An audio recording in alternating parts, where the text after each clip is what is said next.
correspondent of Ananda Vidyalaya அவர்களை பேச வருவார்.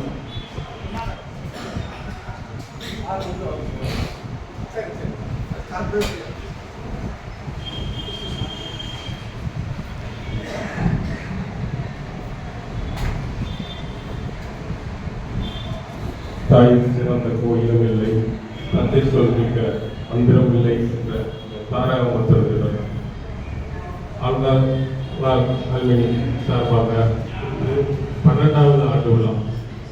இந்த 12வது ஆண்டு விழா என்பது மிகவும் சிறப்பாக நீங்கள் ஏற்பாடு செய்து அனைவரும் வந்து கலந்து கொண்டிருக்கிறீர்கள். உங்கள் அனைவருக்கும் என்னுடைய வாழ்த்துக்களை தெரிவித்துக் கொள்கிறேன். ஏனென்றால் இந்த ஆண்டு விழாவானது நமது பள்ளியில் 6வது ஆண்டிலிருந்து இன்று 12வது ஆண்டு விழா வரைக்கும் சிறப்பாக நீங்கள் நடத்தி கொண்டிருக்கிறீர்கள். இது இன்னும் தொடர்ந்து நாம் வெள்ளி விழா ஆண்டு விழாவாக மாற என்னுடைய நிறைவடைகளை வேண்டிக் ஏனென்றால் என்னுடைய கமலா நடராஜன் அறக்கட்டளை கொள்கையே அதில் ஒரு குறிக்கோளும் அதுதான் குடியை கெடுக்கும் என்பதை மனதில் கொண்டு குடிப்பழக்கத்தில் இருப்பவர்களுக்கு ஒரு சிறப்பு பயிற்சிகள் அவர்களுக்கு அளிக்க வேண்டும் என்பது எங்களுடைய கமலா நடராஜன் அறக்கட்டளையுடைய குறிக்கோள். அதற்கு நீங்கள் இதுவரை ஒத்துழைப்பு கொடுத்துள்ளீர்கள். முதலில் என்னுடைய இந்த பள்ளியில் நடத்துவதற்கு திரு ரவிச்சந்திரன் சார் அவர் என்னுடைய குடும்ப நண்பர். சிறு வயதிலிருந்தே அவர் எனக்கு நன்றாக தெரியும் என்பது எந்த வகையில் என்பது உங்களுக்கு தெரியும். அவர் ஒரு ஏர்போர்ட்ஸ்ல வேலை செய்தாலும் அவருடைய அந்த குடிப்பழக்கமானது அவரை எவ்வளவு தூரம் பாதித்திருக்கும் என்பது அவர் உங்களுக்கு பல முறை உங்களுக்கு சொல்லிக் கொடுத்திருப்பார். எல்லோரும் மருந்து வகையிலே குணமாகக்கூடிய இந்த குடியை இவர்கள் கவுன்சிலிங் மூலமாக எவ்வளவு பேசி உங்களை திருத்தியுள்ளார்கள் என்பது என்னுடைய இடத்தில் 3 பேர் வந்து அந்த பயிற்சி நடந்தது. ஆனால் இன்று குறைந்தது ஒரு 40 பேராவது இன்று பயிற்சி எடுத்துக் கொண்டிருக்கிறார்கள். இது எனக்கு அவங்க மேடம் சொன்னாங்க, அந்த இடத்தை கொடுத்தது அவருக்கு நல்ல மனசு என்று.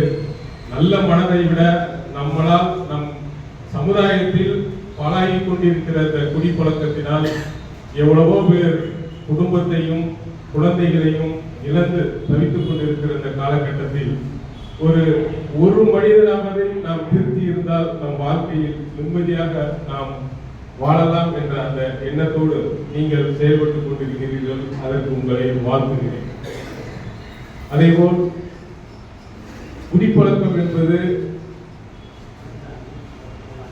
மனிதர்களை மிருகங்களாக்கி அவர்களை தவறான வழியில் விட்டுச் செல்வதில் போதைப் பொருளின் பங்கு மிக நடைபெற்றுக் கொண்டிருக்கிறது இந்த காலகட்டத்தில். அதை நாம் எல்லோரும் இப்போ உள்ள நிலைமையில 6ஆம் கிளாஸ் பையனே குடிக்கிற அளவுக்கு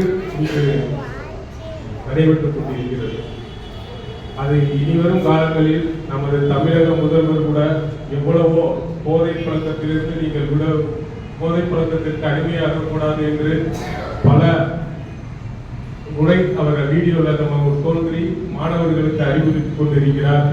அதேபோல் அரசும் பல முயற்சிகளை போதைப் பொருட்கள் இல்லாத அளவிற்கு செயல்பட வேண்டும் என்று அரசும் முயற்சி செய்து கொண்டிருக்கிறது. அதற்கு காவல்துறை நண்பர்களும் காவல்துறை அதிகாரிகளும் பெரும் முயற்சி எடுத்துக் கொண்டிருக்கிறார்கள். அதற்கு நாம் உறுதுணையாக இருந்தால்தான் அந்த முயற்சியானது அவர்களுக்கு பயனளிக்கும். அந்த வகையில் நாம் செயல்பட வேண்டும். போதை என்பது அன்பை கெடுக்கும் போதை, மரியாதையை குலைக்கும் போதை, குடும்பத்தை பாதிக்கும் போதை, நமது அன்பான குழந்தைகள் மனைவிகளை பாதிக்கும் போதை. அந்த போதையை நாம் மறப்போம், வாழ்வில் வளமாக வாழ்வோம் என்று கூறி இந்த அரிய வாய்ப்பை எனக்கு அளித்த திரு ரவிச்சந்திரன் சார், அதாவது நாம் முதலில் இந்த பள்ளியை ஆரம்பிப்பதற்கு முன்பாக எனது நண்பர் என்கிட்ட கேட்ட ஒரே கேள்வி, நாம் இருவரும் மொத்தம் 4 பேர் சேர்ந்து ஒரு மதுபான பார் எடுக்கலாம், நீங்க வர்றீங்களான்னு கேட்டார் முதல் எடுத்தோன்னே. அப்பொழுதுதான் எனது குடும்பம் ஒரு ஆசிரியர், அப்பா வந்து ஹெட் மாஸ்டர், அம்மா வந்து டீச்சர். ஒரு ஆசிரியர் தொழிலில் மாணவர்களை நல்வழிப்படுத்திக் கொண்டிருக்கும் பொழுது நாம் இது போன்ற செயல்களில் செயல்படக்கூடாது என்ற எண்ணம் என்னிடம் இருந்தது. ஆனால் அதை கேட்ட நண்பர் வந்து அவங்க அப்பாவும் ஆசிரியர், அம்மாவும் டீச்சர்.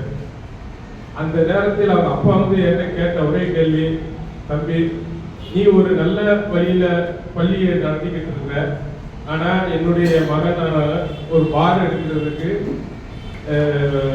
பெர்மிஷன் கேட்டுக்கிட்டு இருக்கான், நீ தான் தம்பி அவனுக்கு ஒரு அறிவுரை சொல்லி அதுல சேராமல் இருக்கணும் அப்படின்னு சொன்னார். நானும் அவர்கிட்ட சொன்னேன், ஆனா அவர் கேட்கல.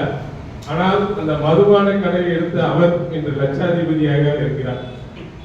இந்த பள்ளியை நடத்தி கொண்டு நான் மிகவும் சிரமத்துடன் இந்த பள்ளியை இப்பொழுது நடத்தி கொண்டிருக்கிறேன். ஏன்னா கொரோனா காலகட்டம் வரைக்கும் எங்களுக்கு எந்த பிரச்சனையும் இல்லை. ஆனால் அந்த கொரோனா காலகட்டத்திற்கு பிறகு பொருளாதாரத்திலும் சரி மக்களை புரட்டி எடுத்து இன்று பல கஷ்டங்களில் தான் இந்த பள்ளியை நடத்தி கொண்டிருக்கிறோம். ஆனாலும் நாம் ஒரு நல்ல செயலை நாம் செய்து கொண்டிருக்கிறோம், மக்களுக்கு நல்வழிப்படுத்தி கொண்டிருக்கிறோம் என்ற ஒரு நல்ல எண்ணத்தில் இதை செயல்படுத்தி கொண்டிருக்கிறோம். அதேபோல் என் அனுபவத்தில் நான் இந்த பள்ளியை நடத்தி கொண்டிருக்கிறேன். ஏன் கஷ்டப்படுறோம்னா இதுதான் காரணம். என்னுடைய பள்ளியில் படிக்கும் மாணவர்களை முதல் ஆண்டு அவர்கள் வந்து ஜூன் மாதம் அட்மிஷன் போடையில கணவன் மனைவி குழந்தைகளோடு வந்து அட்மிஷன் போடுவாங்க. போட்டுட்டு முதல் டேம் கட்டிடுவாங்க ஃபீஸு. அடுத்து 3 மாதங்களில்